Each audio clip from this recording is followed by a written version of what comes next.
Welcome to Cozy Coven Chats with Jenny C. Bell, where we explore the journey of the witch.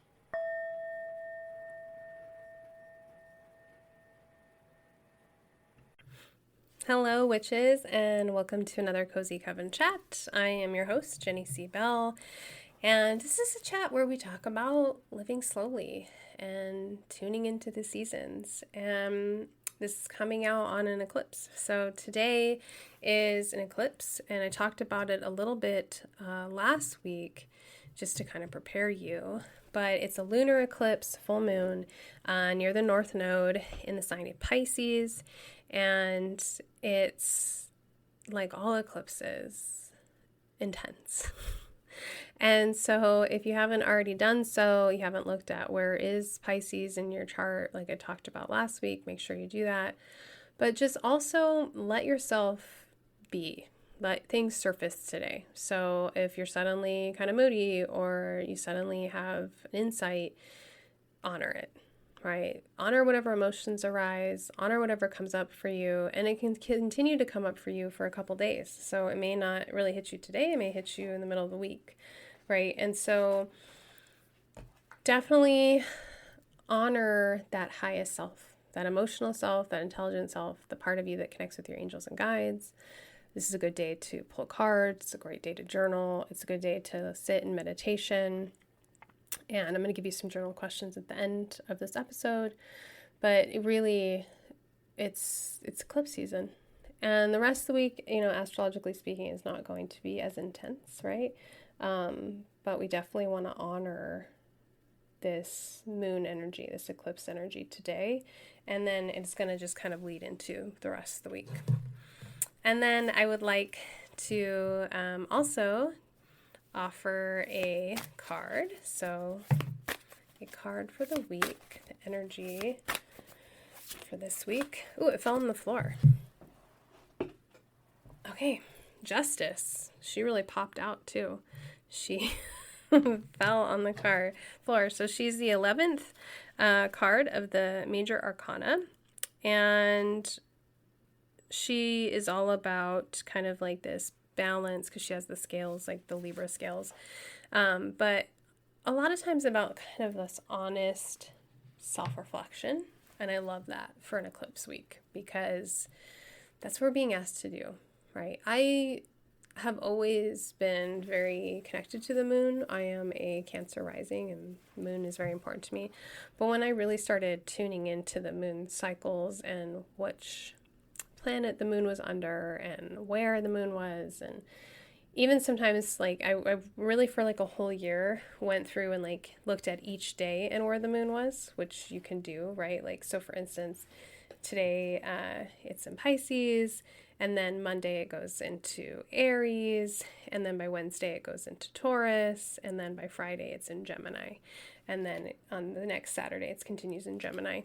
And I really got into that because it was like I would just check my moon calendar every day and just be like, okay, so the moon's in this house, in this sign. How do I feel? Like, do I feel like differently? And I even found, I don't have the app anymore, but in the Calm app, there was songs for each moon. They were really beautiful, and I would listen to those as I meditated. But it's just a way to connect with the moon. So you can connect with the moon phases, new moon energy versus full moon energy, but you can also like look at the astrology. Where is the moon today? And what does that mean for me? Just another way to slow down and tune in and become present, right? And to see each day as a different day. But yes, we have Justice. So honest reflection. What is coming up for you with this eclipse, and why, and what does it mean, and what needs to be transmuted? And transmutation is, alchemy. It's taking lead and turning into gold. In our case, it's taking shadows and turning into light. So, what does that mean, and what can you do with that? So I love that for this week. That's actually really great. And yeah, so we're continuing in kind of this not yet fall equinox energy. I mean, depending on where you live, it may feel like fall. It's been hot here. It tends to be hot here where I live in Southern Oregon, really until like Halloween. Like we have a couple days here and there, or mornings really, where it's like I could wear a sweatshirt. But Halloween hits and it's usually pretty cool, and then it gets colder after that. But we've done pumpkin patch picking where we're in t-shirts. Like, it's just kind of the vibe, right? So depending on where you are, it may start to feel like more fall than summer, but some of you may still be really holding on to summer. Personally, looking at the plants in the yard, in the garden, it's definitely feeling more fall, right? Like my squashes are finally getting pretty big. I had no luck with pumpkins this year. It's kind of a bummer.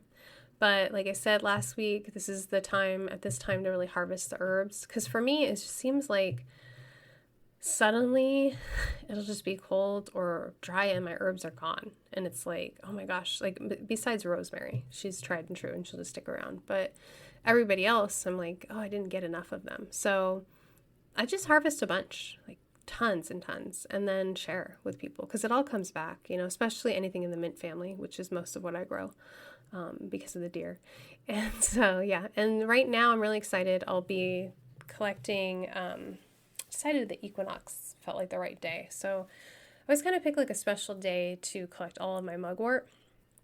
And like I talked about, she's my favorite plant. She's my ally this year. Her Latin name is Artemis. So she's a moon plant, and so it felt appropriate to collect her on the full moon. And what I like to do is she's already flowered, and so I like to make bundles of her and dry her for incense. So I have a little cauldron. I light a charcoal disc. I let it get nice and hot, and then I just sprinkle mugwort on there. She smells amazing. Slightly psychoactive, but not like going to get you a DUI, right? Right? That's why it's like the dream plant. It's a prophetic dream plant, but it just smells great. And I use it for cleansing and for blessings. I use mugwort pretty much all the time. I have it right now in jars all over the house as my flower because it flowered. It's these really tiny little yellow flowers. I also drink it as a tea. So I'll be doing that. So I like to a lot of times harvest like herbs on full moons. This is all my own thing, so I don't know because it kind of depends on what other people do. Like for gardening, there's like moon gardening. So this is what I personally like to do. And then new moons is more like when I like to make a tincture. That's when I like to get those started. So that's just kind of like my own little vibe for that. Continuing this week on cleaning and writing. Like I said, I've gotten really organized in the Virgo season. And this is, you know, if organization's not your strength, I understand. It's not mine either. But it's a good time frame to try to kind of get organized. Definitely with this eclipse energy, journaling more and keeping a record of the dreams. Mugwort, by the way, and always like do your own health research. But mugwort and tea, and you don't want to take if you're pregnant, helps with lucid dreaming and dream recall, as does blue lotus. So been leaning into those plants a little more because I knew the dreams would be vivid anyway with Pisces being such a dreamer and the eclipse. Like, let's lean into it. That's always kind of my tip or my energy on like tuning with the moon and the astrology is like lean into it. Like, don't resist it. You know what I mean? Like, that's part of living seasonally. It's living astrologically. Like, I'm not going to fight the energy. Like, my body is naturally tired around a new moon. Like, it just doesn't want to do as much. And it's partly like the way my cycle is as well. And then full moon, I sleep less. And I just like give into that. Like, sometimes I'll just get up and journal because that's just my body doesn't want to sleep. And I think that's a lot of us because our ancestors probably didn't sleep as much. The moon was super bright. There was things you could do by the light of the moon, right? Hunting, gathering, creating, dreaming, meditation, you know, there's like lots of things. So if you find it hard to sleep around the full moon, you're not alone. And that's where the term lunacy comes from. But just go with the flow. Like, it's temporary, especially if you realize that's what it is. Like, if it's other things, different. But if you realize, like, just these couple days around the moon, you're struggling to sleep, then give in. It's okay. It's okay. And you go to bed a little, like, earlier and just allow yourself to meditate and think. And if you wake up in the middle of the night, ponder the dreams. Try not to get frustrated, right? Just kind of like I said, go with the flow, give in. So yeah, so that's another kind of like moon tip, I would say. Some other things focusing on is sort of like, I like to spend September kind of getting things in order budget wise too. Like, why not? Let's talk about it. Because the holidays come up and you want to buy things, you want to cook meals, there's a lot of purchasing, starting at Halloween with costumes and candy and then going on from there. So definitely, looking at that, like just getting clear on a lot of things. I don't know, Virgo season just has me getting really clear on a lot. Like, am I organized? Am I budgeting? Am I doing a to-do list? Are things clean? Are they decluttered? All that good stuff, really. And so, yeah, definitely focusing on that. Definitely looking at, I've been harvesting the apples I can harvest. We have kind of like a worm issue and we know how to deal with it, but it's too late now. So harvesting the apples that I can from our tree. And I always, personally, if you harvest fruit locally or from your own yard, I always like to cut the apple in half so you can see the pentagram or the star. And then I always put that on my altar as an offering. And I just let it dry out. And it doesn't usually rot. It just dries into like a pretty little pentacle. And then I put it in the yard after that and put it back to the earth. But I like to do that when I harvest food from my own yard or from, I go to an orchard to pick. I always like to share on my altar as an offering because there's something really special about picking your own food and your fruit. We used to go every year in California to the same apple orchard and pick fruit. It's just really puts you in connection with nature and ancestry and makes it really mindful. It's very slow. But anyway, I'm looking forward to making apple butter. So my recipe is really not a recipe, so anybody can use it. I also use the same recipe for peach butter. So I put it all in a crock pot. I cut the fruit just to get rid of the seeds or the pits.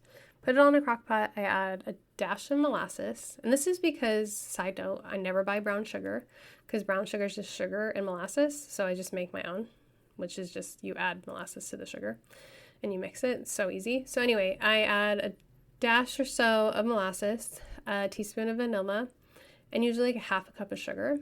And with peaches, I don't add any water. With these apples, they're kind of dry, so I'll add like half a cup of water. Put it on low and slow. Oh, and a teaspoon of cinnamon. Low and slow for a good 4 hours or so until it starts to be cooked and brown. Then I will taste it and then add whatever needs to be added. And then I will use an immersion blender when it's all cooked down to blend it. Taste it again, and then let it cook down until it no longer looks like baby food and it looks like butter. So what's the difference is the baby food is usually still apple colored or peach colored, and the butter's brown, and it spreads like butter onto your toast. And I don't like applesauce or jam, really, but I love peach butter, apple butter. I think it's the cinnamon. And so it's good on anything. You can can it and you can also freeze it. So highly recommend if you have too many apples or you go apple picking to try your hand at making your own butter. You can find an actual real recipe, but I like mine because it's I don't know how sweet you like things. There's been some recipes I've tried and I'm no, I cut almost all the sugar in half on recipes for the most part. Because I like sweet things, but I don't like it cloyingly sweet. So anyway, apple butter. And this is the time of year too where I'm going to start you know what? The other thing too is if you have a lot of zucchini, this is the time of year where there's a ton of zucchini from you growing it or a friend or whatever. Zucchini freezes. So what I do is I just shred it and then freeze it. And it's just one giant lump. Which is fine. It's like a freezer bag. Take it out, defrost it, and you can make zucchini bread. So I try to freeze it in the right proportions, cups, to either make zucchini bread or zucchini brownies. And also you can freeze it in little chunks for soups and stews. It's a good thickener. You can use it as a thickener for a soup. Instead of as much milk, you can add zucchini, especially if it's shaved so it doesn't add any color. And that can be a thickener as well. So, when you get the plethora of squash, you can do that with it. A couple of years ago, I grew my own pumpkins, and it was so amazing. But ever since then, I can't grow them.